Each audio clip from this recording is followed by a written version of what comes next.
ಸುಮಾರು ಒಂದು 15 ವರ್ಷಗಳಿಂದ ನಾವು ಧಾರಾವಾಹಿ ನಿರ್ಮಾಣ ಮಾಡ್ತಾ ಇದ್ದೀವಿ.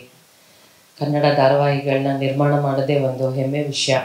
ಅದರಲ್ಲೂ ಕಲರ್ಸ್ ಕನ್ನಡ ವಾಹಿನಿಗೆ ಧಾರಾವಾಹಿ ಮಾಡೋದು ಒಂದು ವಿಶೇಷ. ಯಾಕೆ ಅಂದರೆ ನಾವು ಹೋಗಿ ಅವ್ರ ಹತ್ರ ಧಾರಾವಾಹಿ ಕೊಡಿ ಅಂತ ಕೇಳಿದ ತಕ್ಷಣ ಅವರು ಹೇಳೋ ಮೊದಲನೇ ಮಾತು, ನಿಮ್ಮ ಹತ್ರ ಒಳ್ಳೆ ಕತೆ ಇದ್ದರೆ ಕೊಡಿ ಅಂತ. ಇವತ್ತು ಎಲ್ಲ ಕಡೆ ನೀವು ಅಬ್ಸರ್ವ್ ಮಾಡಿದರೆ ರೀಮೇಕ್ ಟ್ರೆಂಡ್. ತುಂಬ ಸುಲಭ ರೀಮೇಕ್ ಧಾರಾವಾಹಿಗಳನ್ನು ಮಾಡಿ ನಾವು ಗೆಲ್ಲೋದು. ಯಾಕೆಂದರೆ ನಮ್ಗೆ ಆಲ್ರೆಡಿ ಕಥಾ ಹಂದರ ಗೊತ್ತಿರುತ್ತೆ, ಪಾತ್ರಧಾರಿಗಳು ಯಾರು ಹಿಟ್ ಆಗ್ತಾರೆ, ಯಾರು ಫ್ಲಾಪ್ ಆಗುತ್ತೆ, ಎಲ್ಲವೂ ಆಲ್ರೆಡಿ ಒಂದು ರಿಸರ್ಚ್ ಆಗಿಬಿಟ್ಟಿರುತ್ತೆ.